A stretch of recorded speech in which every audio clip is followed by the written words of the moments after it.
folks, happy Tuesday. Another beautiful day here in California. We're here at Money Truth Moments with our very own Judy Copenbarger. Good morning, Judy. How you doing? I am awesome. Good to see you. I hope you had a wonderful 4th of July. God bless America and happy Tuesday morning. Right back at you. Folks, thank you for joining us this morning. Hey, we apologize for last week having a little bit of technical difficulties, but I'm glad you guys checked in. We're ready to go this week.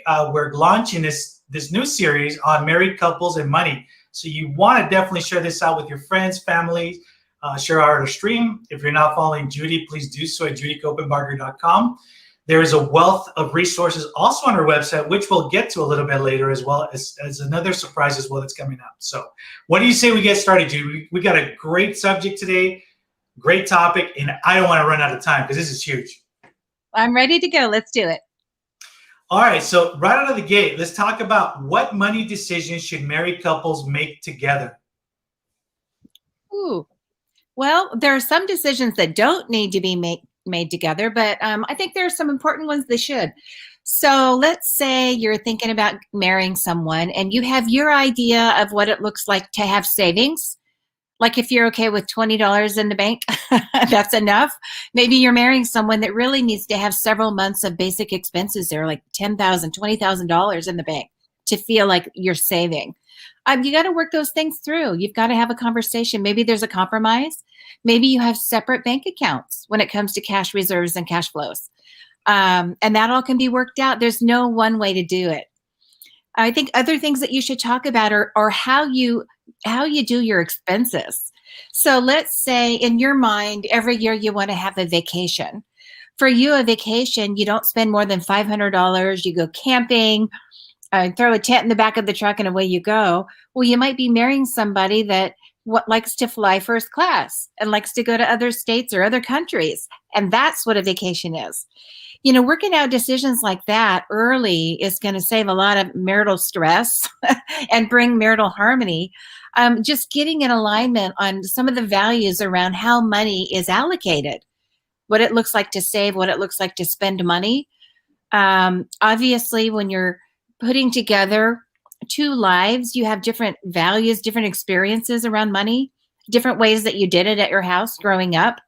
And so it's funny how we grow up seeing things done a certain way, or maybe not even actively participating, but there's kind of a perception of how you think things went. And you just kind of automatically do it that way. Like that's how everybody does it.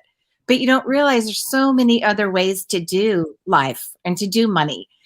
And so having really good conversations around those things, if there's any fear or shame or intimidation around finances for either in the couple, I think it's really important to outline some of those conversation, talking points, and sit down with a cup of coffee or a cup of tea and just go through it. I had some clients that had part of their date night. They had a lot of conflict around money for these reasons. They just had different ideas. And when they would talk about it, there was all this emotion around money conversations. And so they decided to take all the stress out of the money conversations during the week. And on their date night, the first 10 minutes they would set aside to just talk about money. What do we need to know about cash flow, about income, a bonus you got at work, how much you put in your 401k, just money stuff. Did you pay the insurance premium, things like that? And they did that the first 10 minutes every week at their date night until they got this comfortable feeling to come along with their money conversations. And it did wonders for their marriage. So there's a lot of things that probably should be talked about, but I think the first thing is make a list. And then just go through, where did those ideas come from? How did my parents teach me or not teach me about money concepts? And, if there's any emotion around it, where does that come from? And try to get underneath it. I think that would help any couple trying to blend their financial lives together, do it more gracefully. That helps totally. Mm-hmm. Talk to us a little bit about also couples, and I know you've seen this throughout your career, couples that, when they're coming into a marriage, they want to combine everything together, checking accounts and all that. There's other couples that want to keep things completely separate. I know that there's not there's no real set right way or wrong way to do that, but maybe you can share with us some of the little pros and cons of both of those situations. Yeah. Well, some couples have been on their own for a while. Not everybody gets married at 18 or 21 or 25 anymore. And so you have a certain way that you do money, and you kind of get into routine, and you pay it here and save it there and spend it over here. And so when you're blending that, I think it's great to have these conversations and keep communication open, but also just keep your mind open. Maybe there is another way. Maybe there's a better way. In our marriage, we went back and forth probably for 10 years. I did the money, he did the money. I did the money, he did the money, because we didn't know what we were doing. And we'd mess up, and then, okay, I'll do it. And then mess up, okay, you do it, until we got into routine. And what really works well for us is we have some accounts that are together and some accounts that aren't together. And for some people, it might be, for us, it's about convenience because we have so much going on in our lives at this point. But it might be more about autonomy. Sometimes money can be used as a weapon, among other things. It can be used to control. It can be used to manipulate. And so if you each have your own account that nobody's going to question, maybe every month you put so much in there. And if you want to go get your hair done, great. If you want to go golfing, great. If you want to go out with the boys, fine. It's the money that nobody has to answer to. And for some people, they just want to have that autonomy and that privacy. Maybe you want to do a surprise birthday gift for your spouse or for somebody. And you don't have to answer to what's in there. So that might be something, as long as you both agree that you're doing it and it's not like a secret, or a communication problem. Just, hey, every month, why don't you put this much in your account? I'll put this much in my account, and then we can do whatever we want with it. We can always put it back together, but it gives us autonomy and privacy, kind of on the side. So that's one thing. I think the pro to that is that you have that privacy and you have that freedom. The con is that it might be uncomfortable to have someone have a secret from you or not know where it is, or maybe we agreed to this amount goes in every month, but now this amount's in there. And what are you really doing with that money, right? So the downside could be, I'd rather have full transparency, and you wouldn't with a system like that. Other couples, everything is shared, and one spouse does all the money, all the expenses. It's funny, historically, it's like the wife, and statistically, I guess, it's the wife that spends the money and does the daily expenses, and the husband doesn't. It's not true of everyone anymore, but it's funny how many spouses that are, doing things the traditional way, and the husband has no clue what their budget is.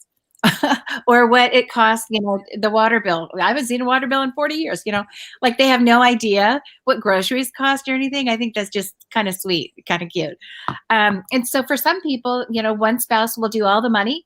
Sometimes it's the husband that is making all of the expenses, and the wife has no clue where the accounts are or what's in it. I don't recommend that, by the way. I think both spouses should know a lot about where the money is and what it's doing and what it's for. Because life doesn't always look forever like it does right now, and things happen with our health, with our spouses. When our lives end, and if everybody doesn't know what's where, that can be really traumatic for the surviving spouse, to have to get up to speed with all that stuff. So. Yeah, and that's actually a very good point, because I've seen family members.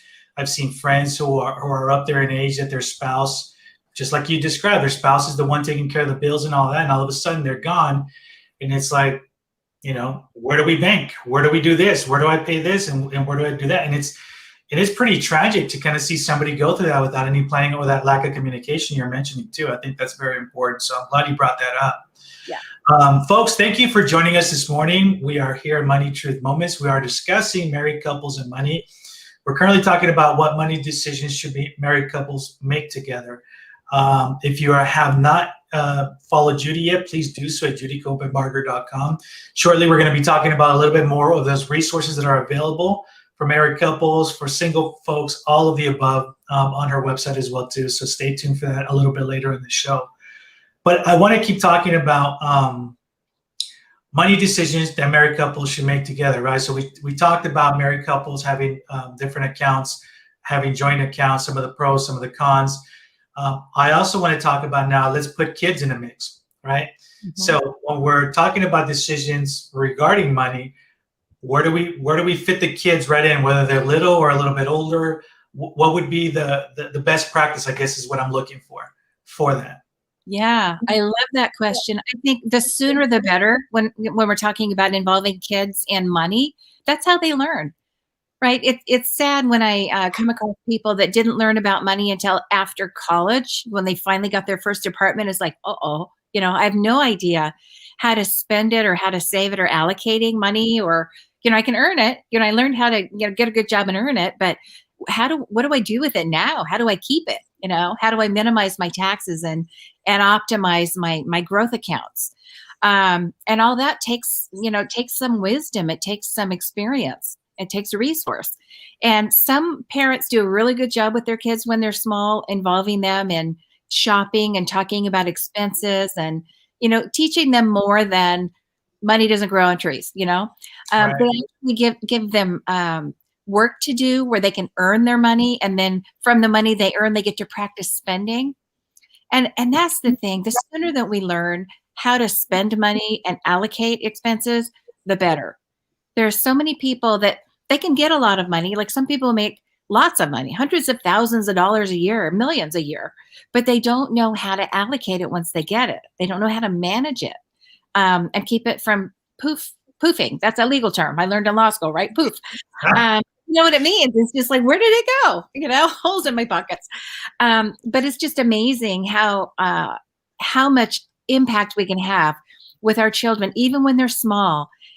Explaining to them when the water bill comes and the electricity bill comes, turning off the lights to save power. There's a reason for that. Usually financial. I mean, it also we're a little more green doing that. But talk about those things. Talk about when we go on a vacation, if they have their own, a child, right? They have their own money and they can decide which sunscreen to buy. They can decide if they want to, have a toy to take on the airplane, which toy to buy or which activity book, to buy. How much does it cost? I've got $4. If I have 2 books that are $2, I could buy 2 of them. If I buy 1 book that's $4, I only get the 1, right? So, and let them choose, let them practice spending. So adults that say, I can't manage my money, it disappears on me. My savings, like I would save a whole lot if I had it. I just never have enough at the end of the month. That's not a savings problem. That's a spending problem. That's someone that needs more practice spending. And that's a gift we can give our kids. Let them practice spending money even when they're small, when they're still in school. It's also, I think, as parents, we don't really think about this just because of the lack of time, and I think that also comes into play where I see that we kind of do a disservice to our kids, like you're talking about, getting them involved that young until problems start happening, credit cards are out of control, and then what?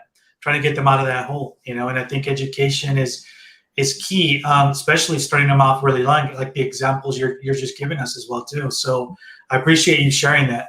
Folks, we are here at Money Truth Moments. We're here every Tuesday at 8 a.m. If you're not following Judy, please do so at judycopenbarger.com. I think now it's a good segue to really talk a little bit about your website. Let's share with folks some of the resources that are available. And folks, if you're listening, I'm going to let you in on a little secret. A lot of the stuff on our resources are free. So take advantage of it. If you don't, then you're really doing a disservice to yourself. So talk about your website. Talk about some of those resources, Judy. Yeah, the free stuff. Everybody loves free stuff. Yep. Oh, yeah, we love that. We love that. Yeah, so judycopenbarger.com, there's a little green button, more about truth, where you can learn about money, truth, and life. So Money, Truth, and Life is not only a book, a best-selling book. It's really, really done well. A lot of people get so much out of that, about the pillars of money. But there's also, on that green button, access to the online mastery program, Money, Truth, and Life online mastery program. And what that does is take you to a course, all-encompassing course about small business and personal finance, everything you need to know about all the pillars. So, we're talking a little bit about savings and about cash flow and cash reserves here. That's one category, but there are others. There's one that talks all about all the insurances in the world and which ones might apply to you and what kind. When it comes to like life insurance, talk about confusing, right? And usually you get your information from someone that wants to sell you something.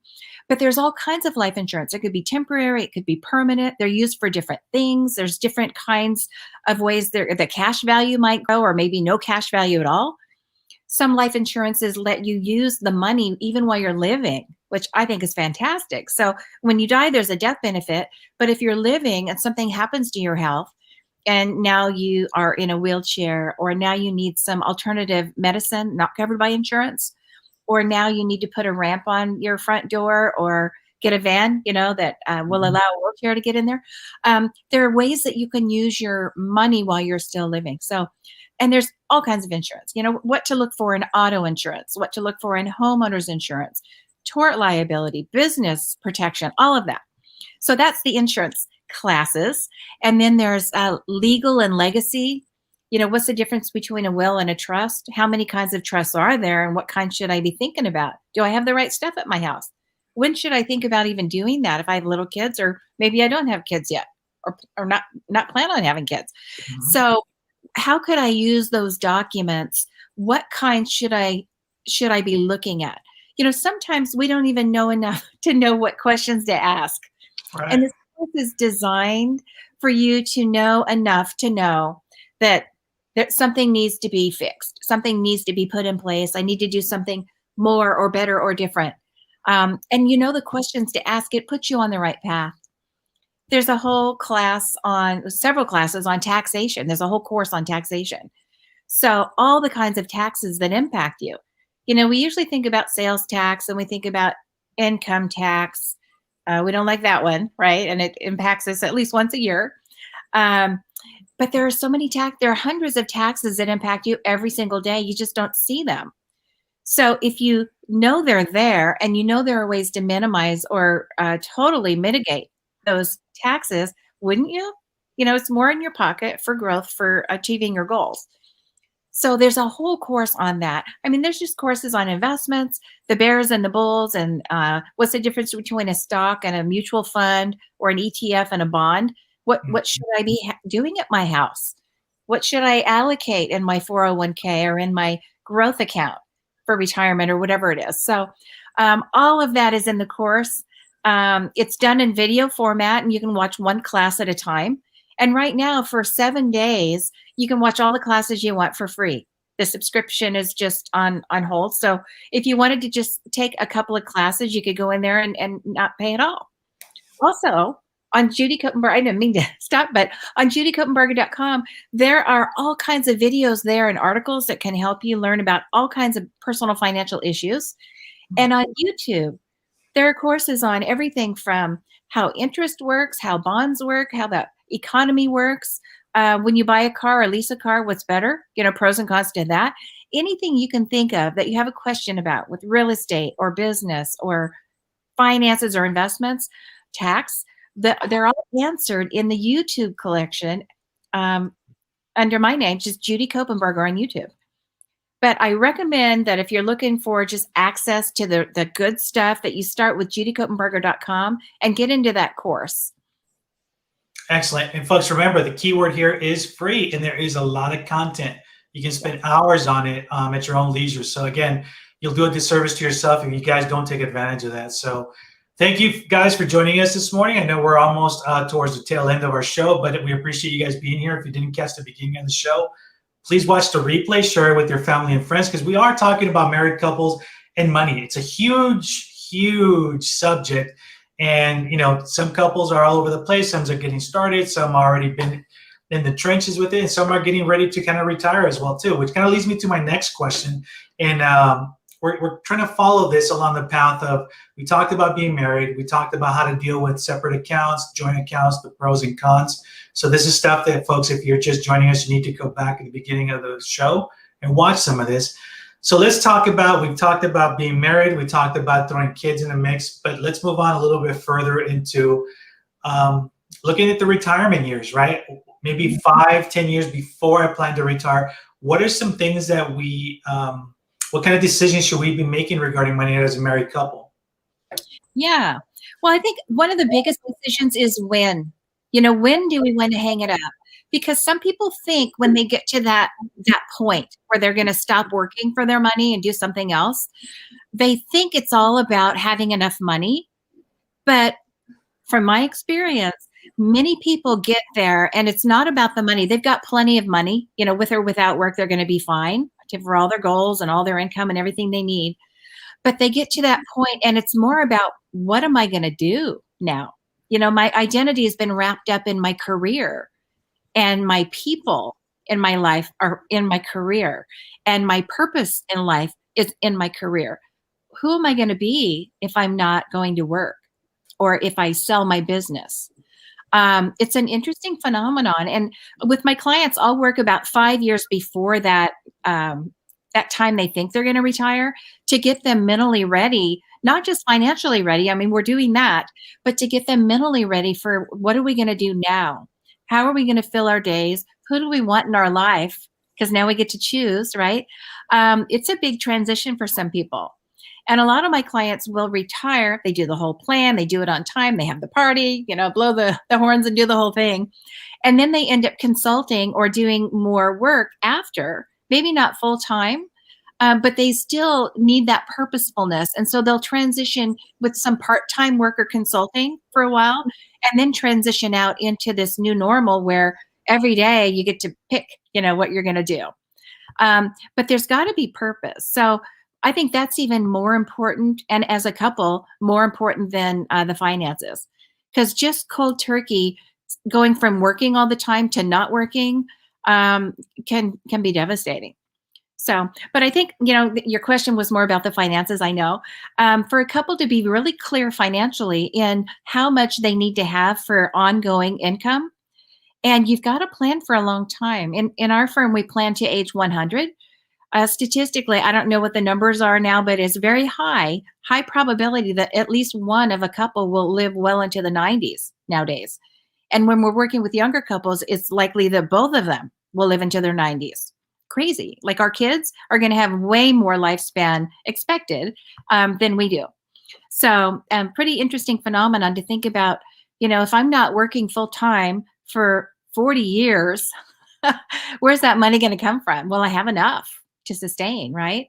When in 40 years, you're going to need a couple new cars, or replacement cars. Probably you're going to need a new roof on the house, some maintenance, on your plumbing, Right. and all kinds of plumbing issues, right?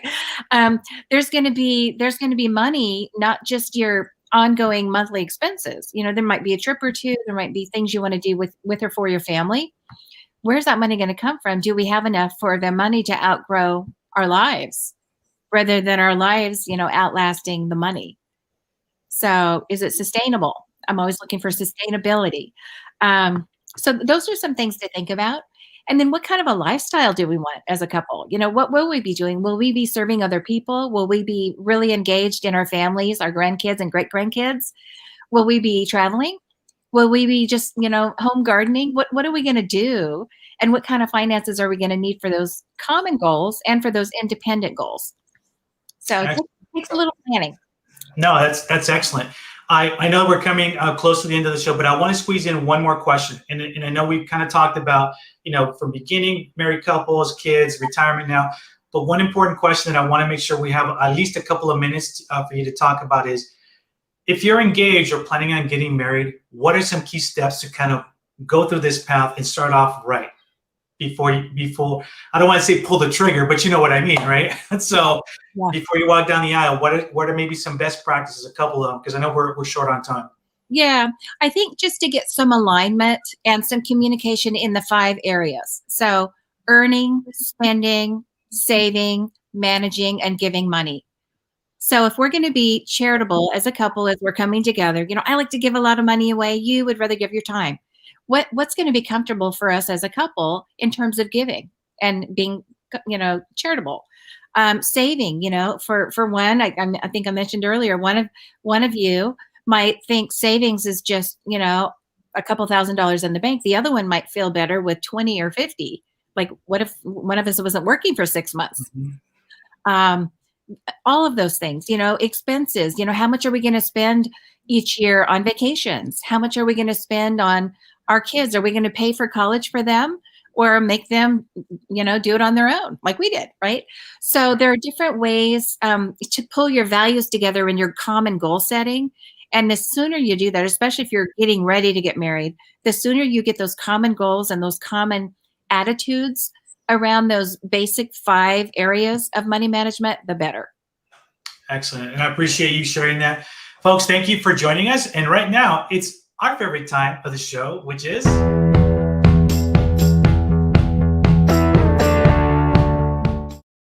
it's our Money Truth Challenge. Yes. All right. Here's your challenge. We just talked about it. We were talking in the context of honeymooners or engaged couples, but maybe you've been married 20, 30, 40, 50 years and you've never had this conversation. Your challenge is to have the conversation with a pen and paper, both of you if you're married, more of you if you have a blended household and you've got all kinds of people making financial decisions, maybe aunties in there, maybe uncles in there, grandma, grandpa, you do it all together. Everybody who makes the decisions come together and each of you write down 5 things. The most important decision or conversation you need to have in 5 different areas.